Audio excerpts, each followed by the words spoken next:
Majina naitwa Aliseti Desideti na miaka 13. Nilimaliza darasa la 7 bila sikuweza kupata nafasi ya kuendelea. Kijana mwenye umri wa miaka 13, Aliseti Desideti, ni mfano halisi unaonyesha kuwa kufeli masomo si mwisho wa maisha. Baada ya kushindwa kuendelea na elimu ya sekondari kufuatia kufeli mtihani wa darasa la 7, Desideti hakukata tamaa, bali aliamua kubadilisha changamoto hiyo kwa fursa ya kujifunza ujuzi wa kazi za mikono.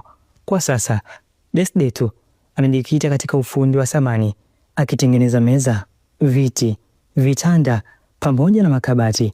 Kupitia kazi hiyo, kijana huyo mdogo tayari ameanza kujipatia kipato kinachomsaidia katika maisha yake ya kila siku, huku akijenga matumaini ya kujitegemea zaidi siku zijazo.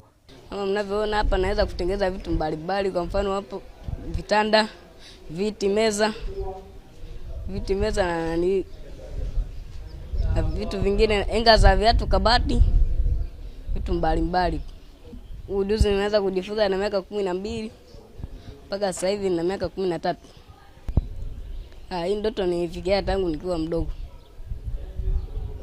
Mimi nimependa kuwa fundi uchomelea kwa sababu ni fani nzuri.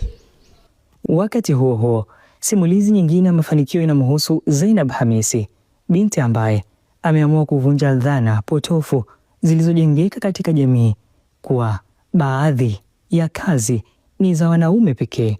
Zainab amechagua kujifunza ufundi gereji, akijishughulisha na matengenezo ya magari ili kujipatia kipato na kuendesha maisha yake. Katika gari letu hili tutalifanyia mfumo wa ulainishaji katika engine. Tutaenda hapa, tunafungua, ni sehemu ya kuweka oili katika engine yetu. Pia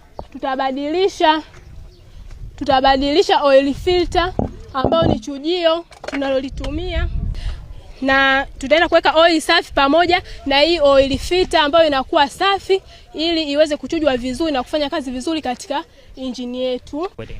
Mpaka sasa naweza kutengeneza haya magari ya automotive. Ndo ambayo mpaka sasa nimejifunza takriban miezi hii miwili ambako tunaelekea mwezi wa 3. Jina lako unaitwa nani? Naitwa Zainab Hamisi Ramadhani.